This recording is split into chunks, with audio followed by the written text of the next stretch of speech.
January 28, 1987, would have been Arthur Rubinstein's 100th birthday. This is John Rubinstein.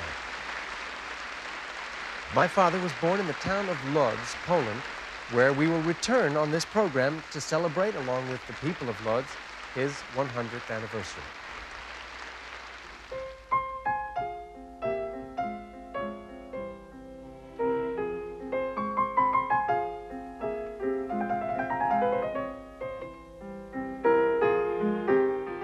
From the time he was a young child till his death at the age of almost 96, my father loved Poland and was extremely patriotic. Still, like Poland's other great cultural figures, Chopin and Paderewski before him, he spent most of his life outside of his homeland. But to the Polish people, Arthur Rubinstein never really left home. He was their representative to the world, and his Polish heritage, as much as anything else, influenced and colored his music making.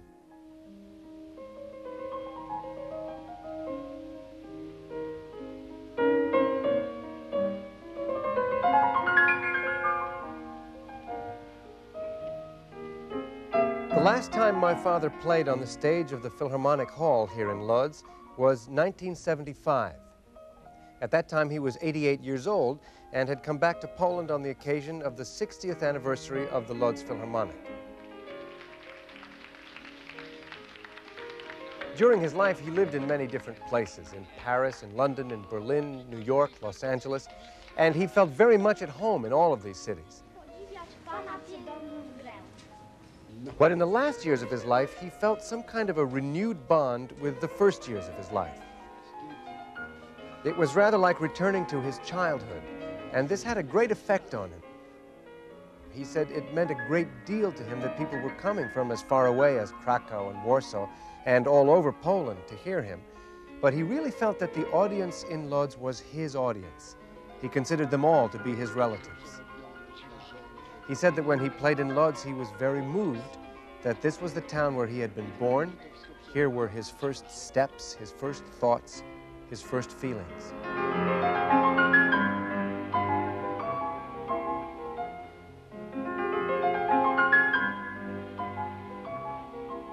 My father's maternal grandfather, Hyman, was one of the first settlers here in this town of Lodz, which was very new then. And he began to work in the textile trade, did very well, raised a large family, my grandmother being his oldest daughter. My father's father came from Pultusk, a city up in the north. They got married and quite quickly raised 3 daughters and 3 sons. And my father was the last born, 8 years after the youngest son. And he said, I rang the bell of life as a rather belated and unwanted guest. He said he was born a musician. He said there was no doubt about that even for a day. When he was a year old, people around him were aware that there was something funny about him. He wouldn't speak, but he would sing all the time. He wrote, my first musical impressions were formed by the plaintive shrieks of factory sirens, hundreds of them, waking the workers at 6 in the morning when the city was still dark. Soon I was offered more pleasant musical fare when gypsies would appear in the courtyard of our house, singing and dancing with their little dressed-up monkeys, while the so-called orchestra man played many quaint instruments. There was also the sing-song of Jewish old clothes peddlers, of Russian ice cream sellers, and Polish peasant women chanting the praises of their eggs, vegetables, and fruit. I loved all these noises. In January 1987, in the city where he was born, the Philharmonic Orchestra decided to invite the Rubinstein family to Lodz. My mother Aniela came from Paris, and my sister Alina from New York. Eva, my older sister, was already here, where she had been invited to teach at the State Film School. And I came to conduct the Philharmonic in a concert that would celebrate my father's 100th birthday.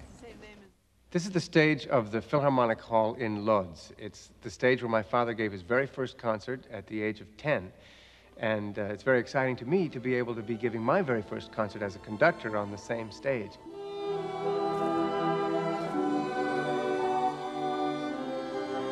They asked me to include one of my own compositions, so we played the score for the television movie Amber Waves. And Since my father was an American citizen who lived in Paris, we played George Gershwin's American in Paris. Okay. Now, it's very good, rhythmically fine. Now, in English we say, can you dirty it up a little bit? I don't know if you can translate that. Po angielsku mówi się, że czy można to trochę zepsuć. Can you just bam, bam, bam, bam, bam, a little more vulgar? Trochę bardziej wulgarny. A little bit.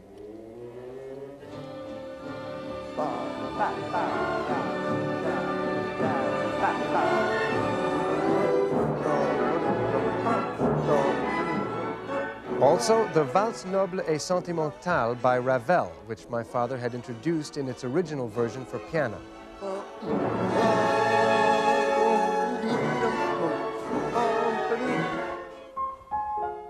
And finally, the orchestra invited a young Polish pianist named Janusz Olejniczak to be the soloist in the F minor piano concerto by Chopin, which was the piece my father played at his last concert in this hall.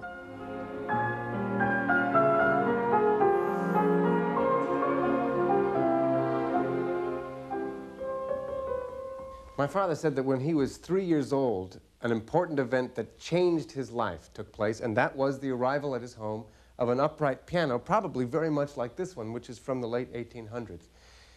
His older sisters, Jadwiga and Hella, were taking piano lessons, and he was sitting underneath the piano listening to their lessons and absorbing everything, learning all the names of the notes.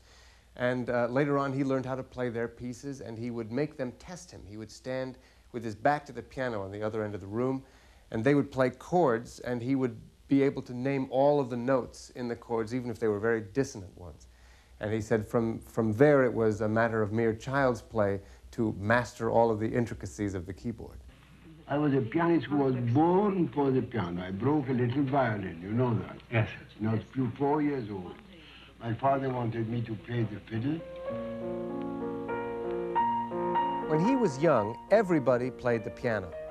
And he used to say that his father felt, therefore, that the piano was a rather commonplace instrument and wanted his child to play what he considered an aristocratic instrument, the violin.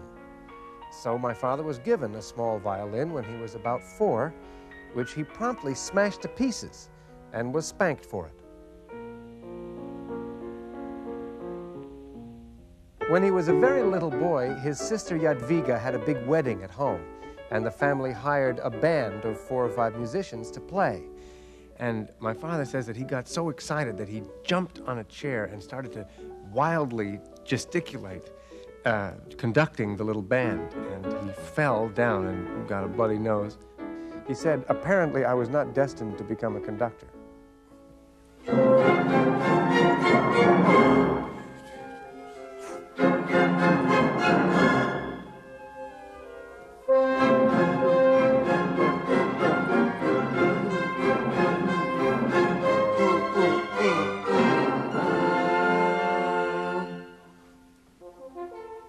Now, my father always wanted the French horn to play this slowly. Chciał, żeby francuski róg grał to powoli. So since he's watching me, Ponieważ on mnie obserwuje, we'll play it slowly. zagramy to powoli. Okay? Pa pa pa pim pam pam, ra pa pa pim pam, yum pilly dilly lum pilly dilly lum. Okay? The last time he came back to Poland was in 1977. He had already stopped playing by then and was mostly blind. But he very much wanted to visit Żelazowa Wola, which was the birthplace of Chopin. He was largely responsible for a shift in the attitude towards playing Chopin's music. Pianists of his day, when he was a young man, felt that Chopin was a very delicate, very sentimental, tubercular pianist who dipped his pen into moonlight to compose sad nocturnes for swooning young women. My father saw Chopin as a composer whose music embodied the heroic spirit of the Polish people.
When he was about 3½, his uncle took him to Berlin to meet the great violinist Joseph Joachim, who was a student of Brahms.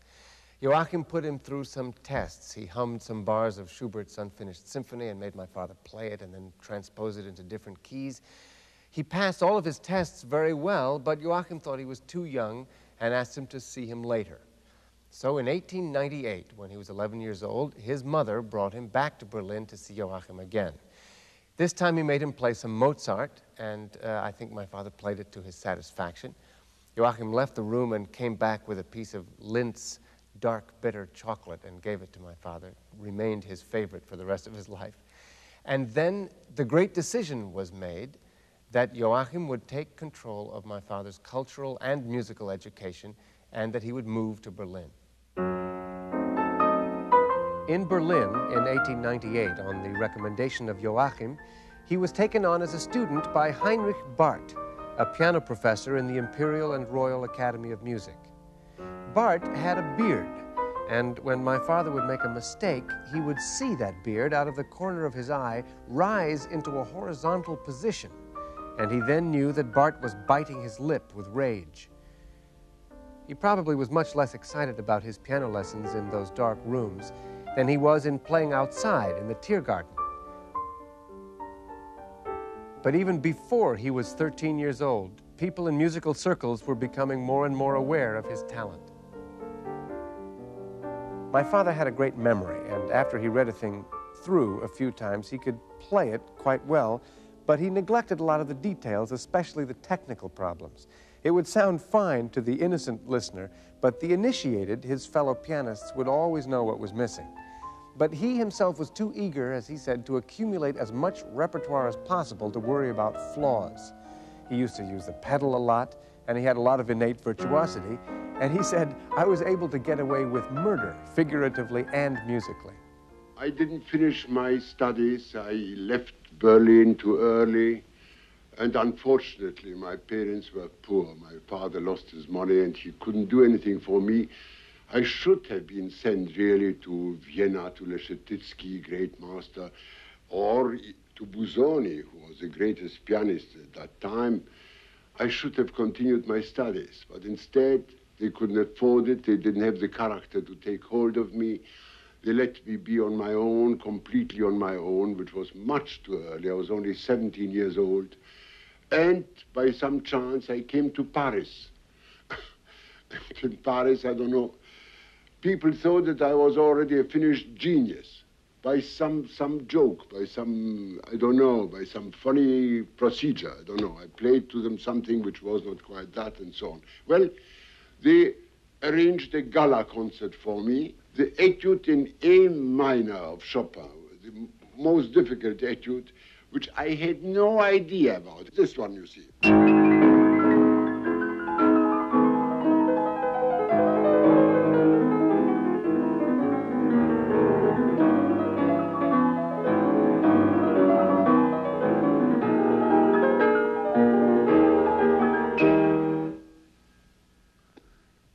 That's how it should sound, more or less. I don't say that it was perfect, but this is what it is. Then, at that Paris gala, I played the left hand, the theme was there, the same fire was there, but here, not one right note. There was not one single thing which was really there. Look.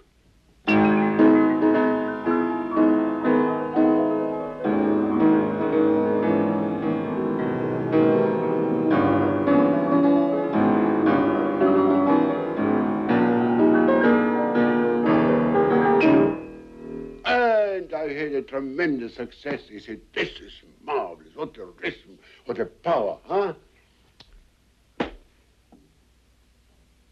My father's first American concert tour was in 1906. He was 19 years old. He started in Carnegie Hall, and then he played about 75 concerts throughout the United States. He didn't meet with the success that he had hoped for, and he said what they wrote in general was that he was a fine talent, lots of temperament, but perhaps a little bit immature. And he said that was also his own opinion. But it did discourage him, and he didn't play in public for 4 more years after that. My father told very often the story about his suicide attempt. He had reached the bottom, and he became obsessed with the idea of killing himself. He couldn't think of anything else. I arrived at that moment at a point which I might call zero. No career, no money. I was so miserable, I didn't know what to do with myself. And all the way I couldn't pay my hotel bill. Well, one day I decided to die. So I took a belt, a very tight belt of a dressing gown I had then, a little dressing gown. It was very much worn. And hung it in the bathroom on a thing which I thought safe. And went on a chair, put it around my neck, said goodbye, and was going to die. Pushed the chair away. Instead of dying, I broke with my weight the belt and fell heavily on the floor. So, of course, I had a laugh and a cry, I must say, together. It was ridiculous, but at the same time. Well, I went to the piano and played a little bit, and then I felt a fantastic hunger. So I went down, I went out to the street, and there I fell in love with life. I fell actually in love with life. I said, what a terrible fool I've been. The way he put it was that life can deprive us of freedom, of health, of fortune, of friends, of family, of success, but it can't take away from us our thoughts or our imagination, and that there's always love and music and art and flowers and books, the passionate interest in everything. And to him, it was actually paradoxical that his conscious love of life that he spoke of so often after that was really born in Berlin on the unhappiest day of his life. The turning point in his career came in 1916 on a tour of Spain. He had only 4 scheduled concerts, but he ended up playing 120. The people loved his temperament and the improvised way he played their music by composers such as De Falla and Albéniz. His popularity in Spain spread to South America, and he finally became the adopted son of all Spanish-speaking countries and one of the foremost interpreters of Spanish music. In the 20s and 30s, he really spent a lot of time partying with people like Cocteau and Picasso. He said he was very disreputable. He loved women and cards and brandy too much, and he almost never practiced. He didn't have much respect for the status, as he put it, of a pianist. He thought that to be a musician was a heavenly way of living, but that there were too many pianists around, and he wasn't involved in what he called the job he had to do, which was to develop his repertoire. He preferred a good party to practicing the piano, and he never passed up the opportunity to tell a good joke or story, a talent he maintained throughout his life. One of my favorite stories that he told was about one time where he lost his voice. I spoke like that. It lasted 2 weeks. So my wife became very nervous. Said, oh, you smoke cigars, probably something terrible there. Oh. She found a terrible professor, a doctor, a Russian. He took me right away to the dark room, putting in that little lamp on the thing. He put something in, studied it for about half an hour. I was exhausted. We came back to the room. He sat down there like that. So I told him, Doctor, tell me the truth, I can take it. I can take anything. If it's the worst cancer, I can take it. He looked at me. All I can tell you, you talk too much.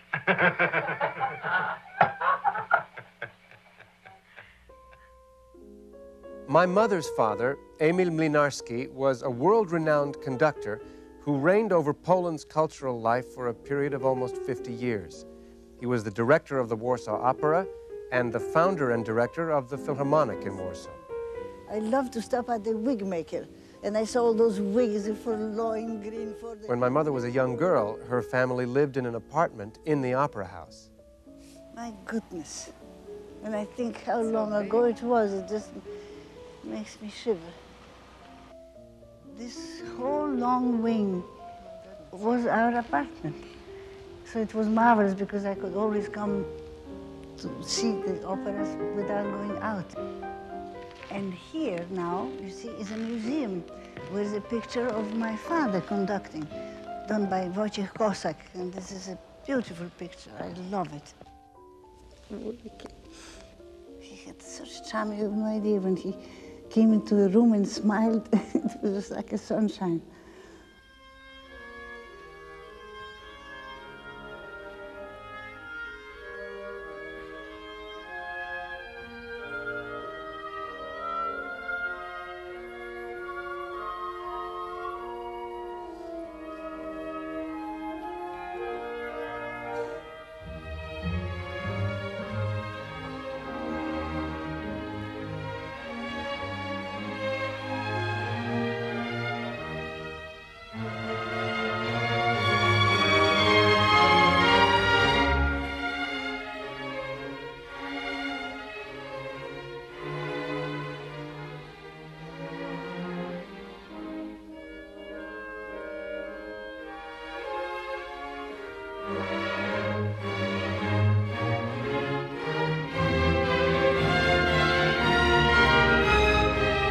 The first time my father and mother met was under this portrait of her father, Emil Mlynarski, which is hanging in the artist's room of the Warsaw Philharmonic.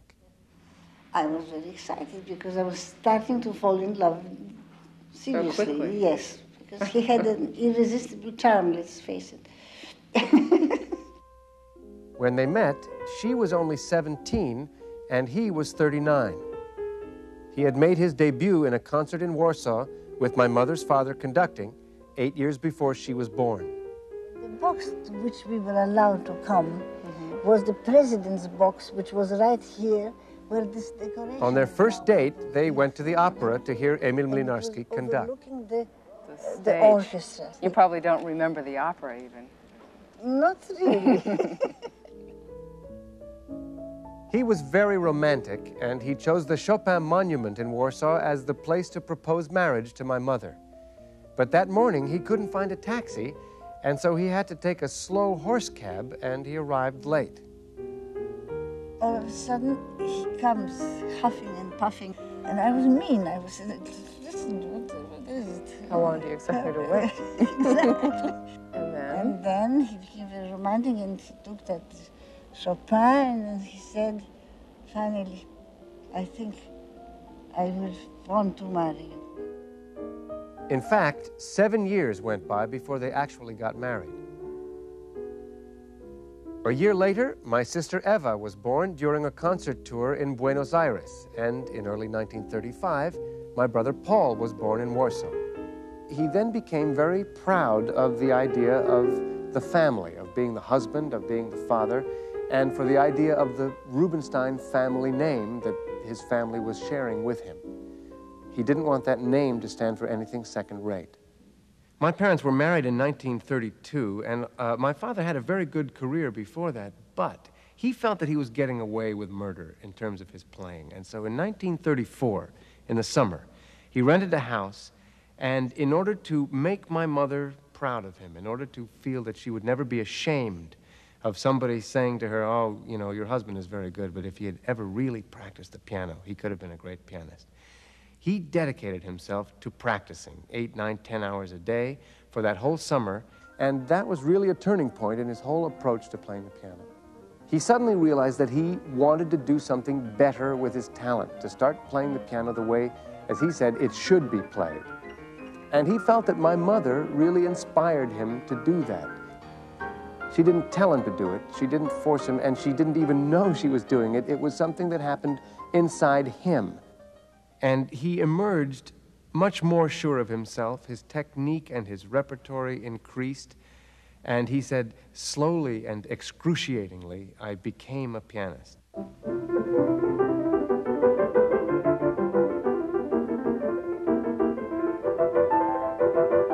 Until then, he had been known mostly for his playing of Chopin and Spanish music.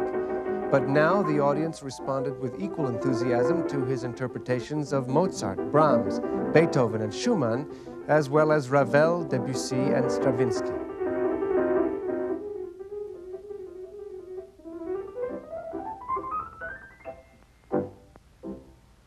When he returned to Carnegie Hall on November 21st, 1937, he was finally acclaimed by both the public and the critics, especially Olin Downs of the New York Times, who wrote, "We have missed Mr. Rubinstein, and we are glad to have him back."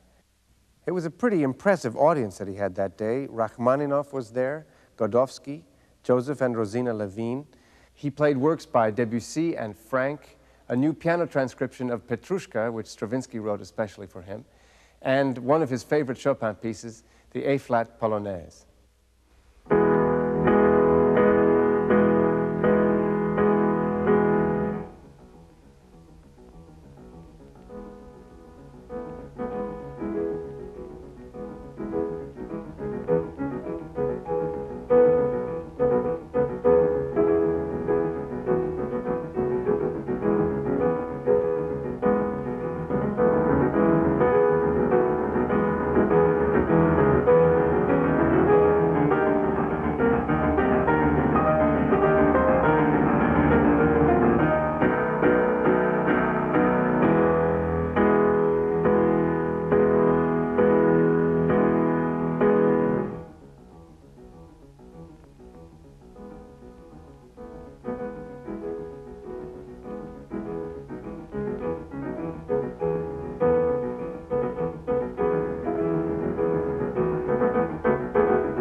Paris was deceptively peaceful in the fall of 1939, but the Germans had already invaded Poland, and my father felt it was time to move the family to America.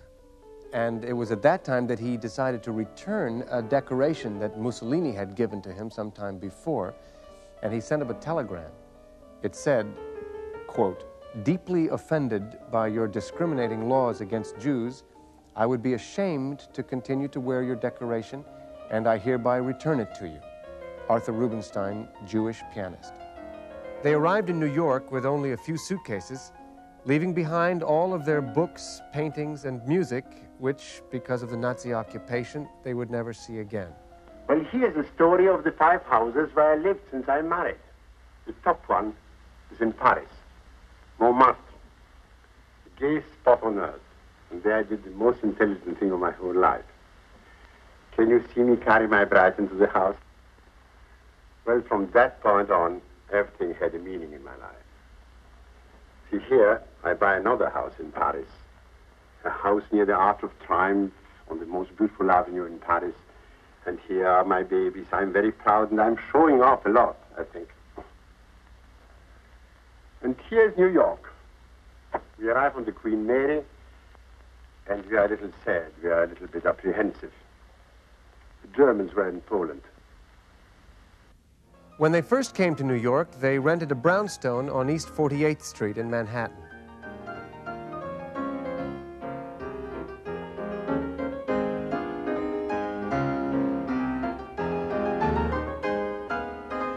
Oh, but here's Carnegie Hall. Can you see me playing there?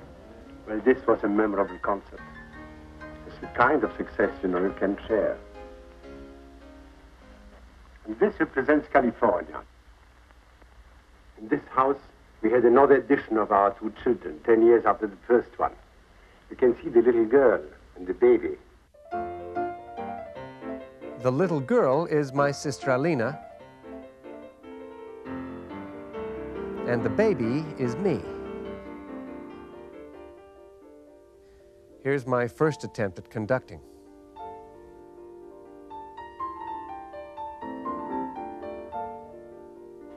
And the picture shows my mother-in-law arriving from Poland after those years of war. But we needed a bigger house, so we came down to this one. And here we sit at last. And look at me, lazy, happy.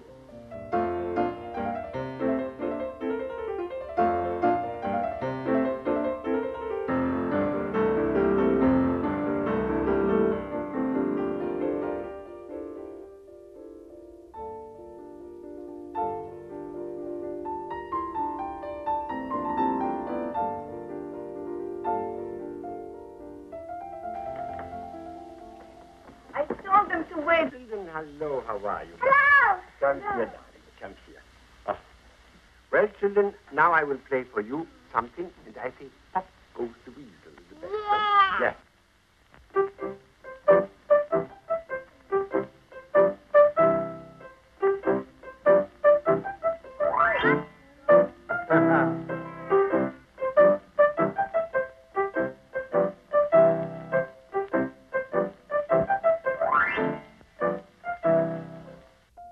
Living in the Hollywood community in those days, between tours, my father got involved in the movie business along with everybody else. These are his friends, Charlie Chaplin and Basil Rathbone. He played the piano soundtrack for several films, including Song of Love, in which Katharine Hepburn played Clara Schumann. He also appeared as himself in several movies, such as Carnegie Hall and Night Song. Los Angeles, in some ways, became a magnet for many European artists during the war years, and my father found himself to be part of this wonderful European community of musicians, writers, and artists.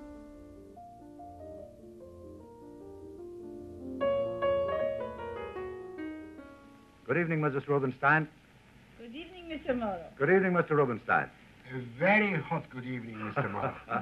Mrs. Rubinstein, it's apparent to me that you have a great deal of fun out of life.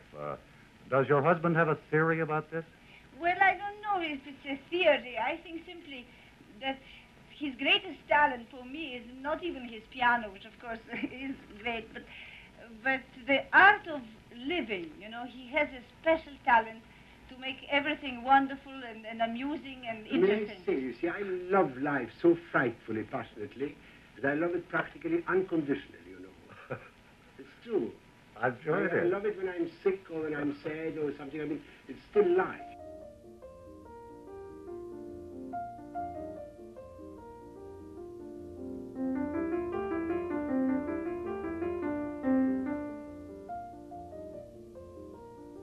After the war, when Europe opened up again, his schedule increased to over 100 concerts a year, and he traveled literally all over the world.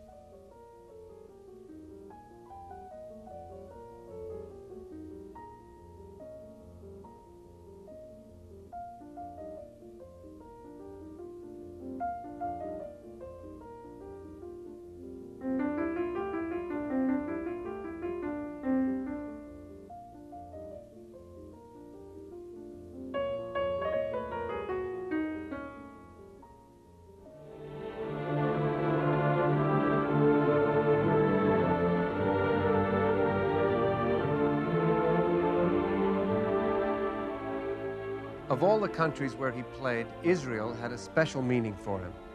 In 1947, he canceled concerts in London to protest England's policies restricting Jewish immigration to Palestine. And then in 1967, he helped to rally French Jews in support of Israel in her war with Egypt, Jordan, and Syria.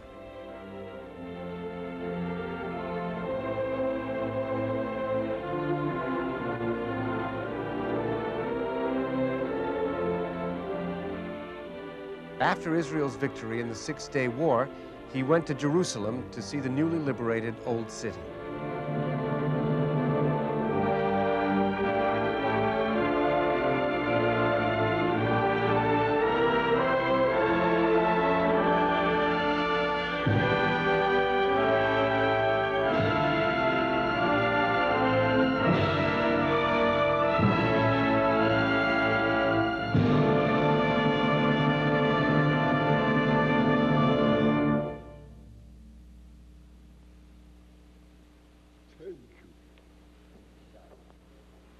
Thank you very much.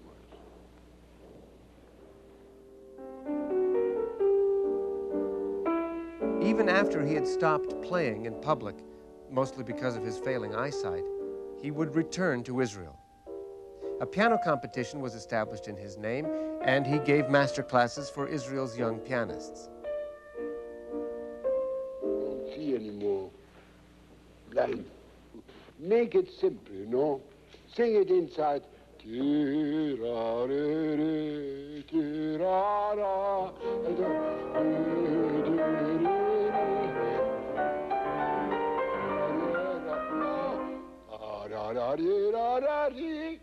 right away into.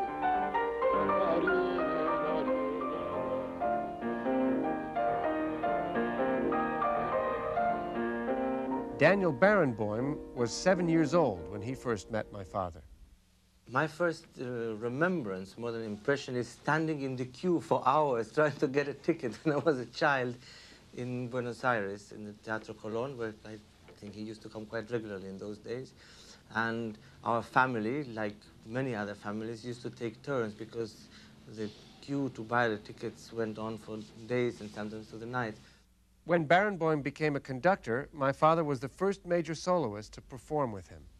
When you think about his playing in retrospect, it was quite a lot simpler than one may think or may even have thought at the moment. Simple in the tempo, simple in the rubato. There was a quality of great naturalness to everything he did. There was nothing that gave you the impression of being willed, because I think that in his mind, whether conscious or subconscious, I don't know, whatever ideas he had, he sort of put through a strain of naturalness. And if it passed, it was good, and if not, he didn't do it.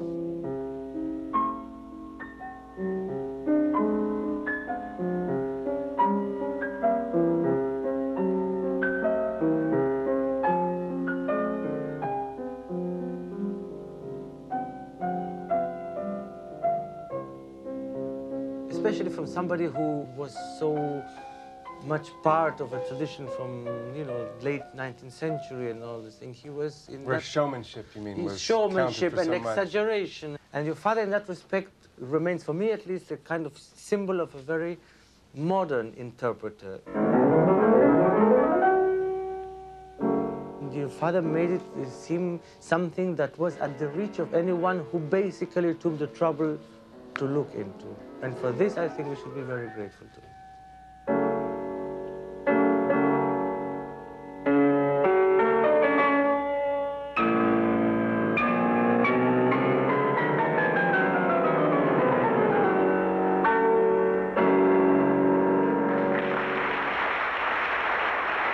My father was very aware of the mentality of the audience, of the emotional makeup of the audience. He thought about it a great deal.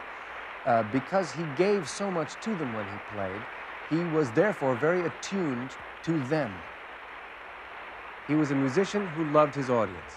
And when there was no audience, as in a recording studio, he would make the technicians and anybody else who happened to be around feel like an audience. His recording director at RCA since 1959 was Max Wilcox. You know, we all know that he loved to go and play in concert. I mean, that's, after all, what he lived to do, as any great artist lived to do, is to communicate with the public.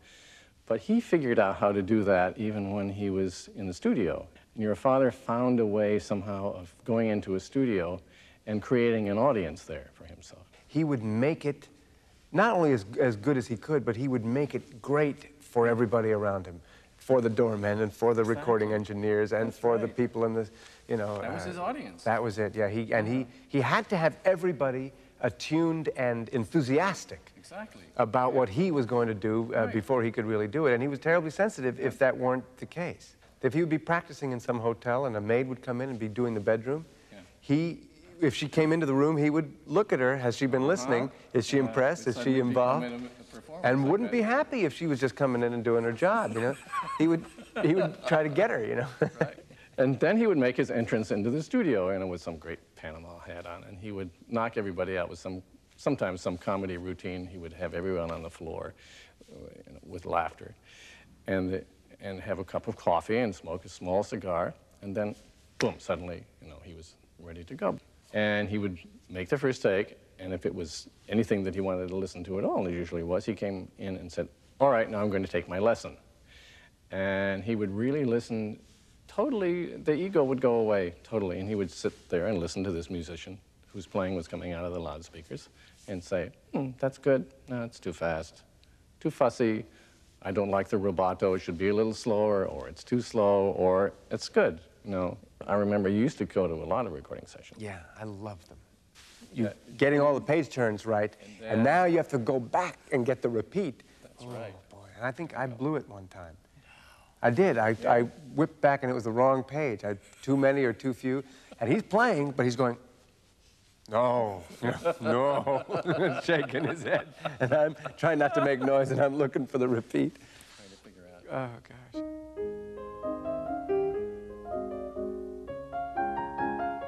My relationship with him, father to son, was, I would compare it probably to anybody's, you know. Had everything from A to Z, typical father and son.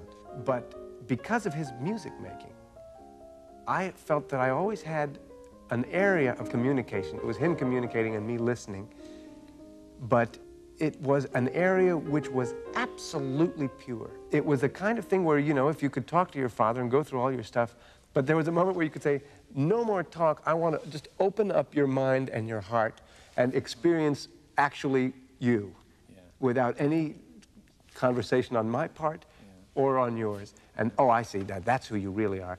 Now, zip all that up, and now we'll go on with our lives and be humans and try to deal with it. And whenever he played, I had that opportunity of really knowing who he was, what he felt, what he thought.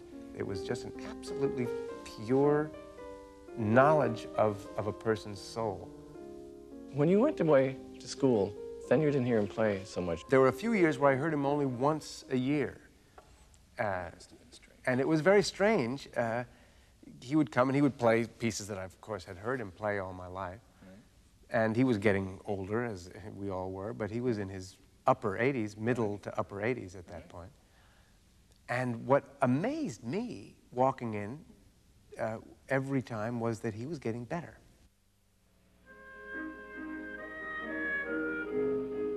All my life I felt myself as being an instrument of music, myself, yes.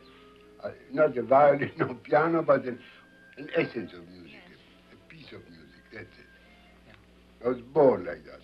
I never walk around or dream even or go to sleep or think without having something in my head of music.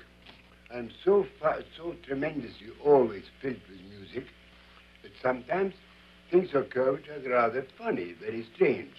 Well, I get up in the morning and always somehow get up with some music in my head, you know. Not chosen, nothing at all. Let's say the Fourth Symphony of Brahms. Ti-ram, ti-rim, ti-rim, ta-rim. It's singing ti-ram, ti-rim, ti-rim, ta-rim, ti-rim. You swim? Yeah, all right. They call me to breakfast. At breakfast, there are people. There's a paper they read to me. Then comes a telegram. Then comes a telephone. Then comes somebody with a letter.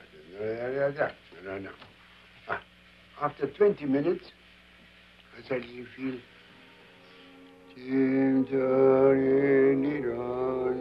in my head. It went all the time I was playing. Somewhere. That's extraordinary. It continued. It never stopped. Remember, he was doing the Chopin mazurkas, and he came in and he announced, he said, I am pregnant with mazurkas.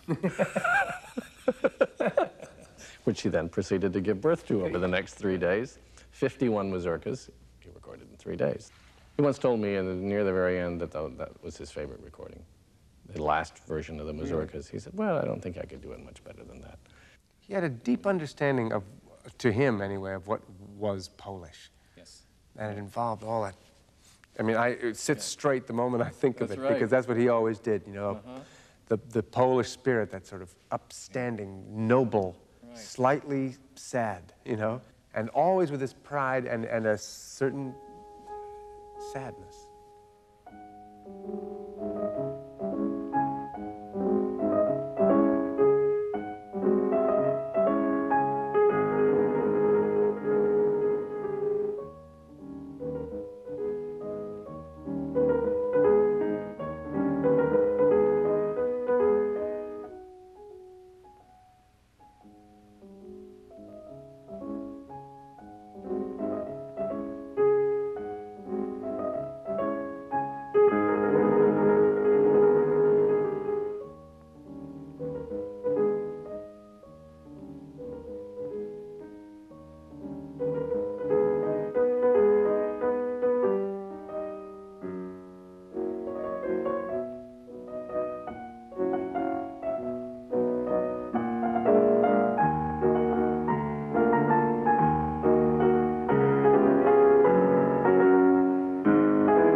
I was with him when he returned to Poland in 1958 after an absence of 20 years.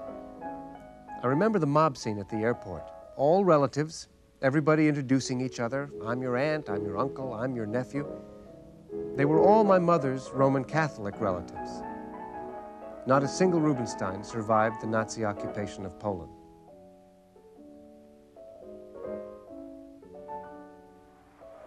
The concerts in Poland were unforgettably emotional, both for my father and for the audiences. There's a Polish song called 100 lat, which means live for 100 years. And after every single concert, as my father stood on the stage, the entire audience would rise to its feet and sing that song for him.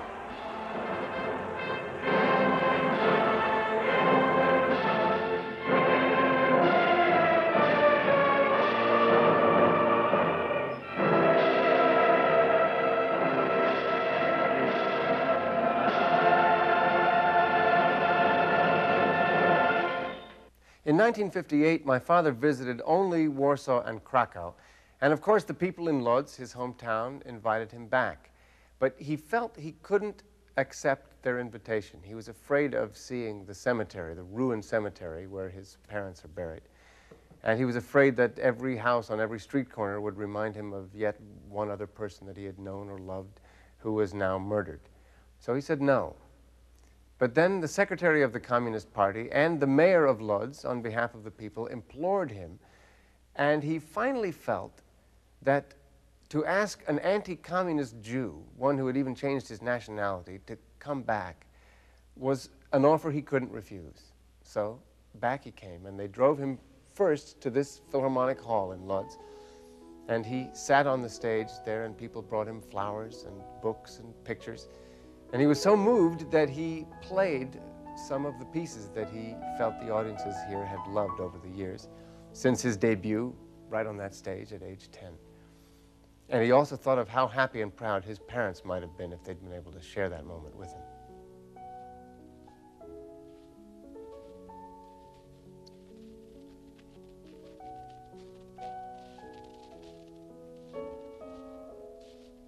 Before I left Poland, my sister Eva took me to see the grave of my father's parents, Isaac and Felicia, in the Jewish cemetery of Lodz.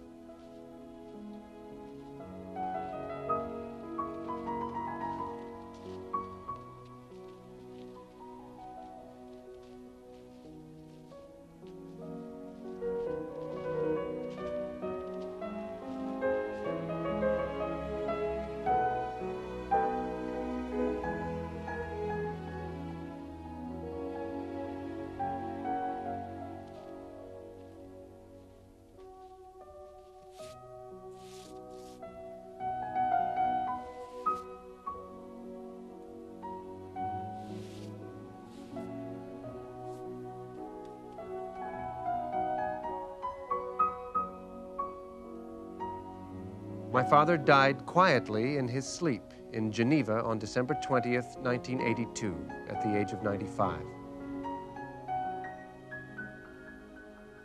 For about 85 of those years, he had been playing the piano in public. He was buried in a forest that had been named after him in the hills overlooking Jerusalem.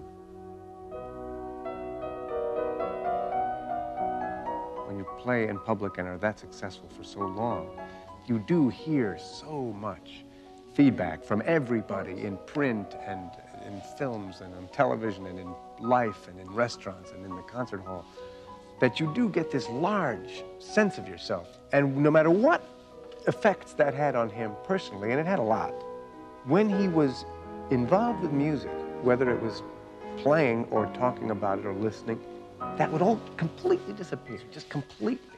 And he had a direct relationship to the music, to the composer, to the piece, to the moment, to the note, to the phrase, to the movement, that was completely pure. And it wasn't like it was without thought, but it was devoid of self. And if you put that all together with that real, genuine humility that wasn't studied and wasn't even chosen, that made him really rare and special.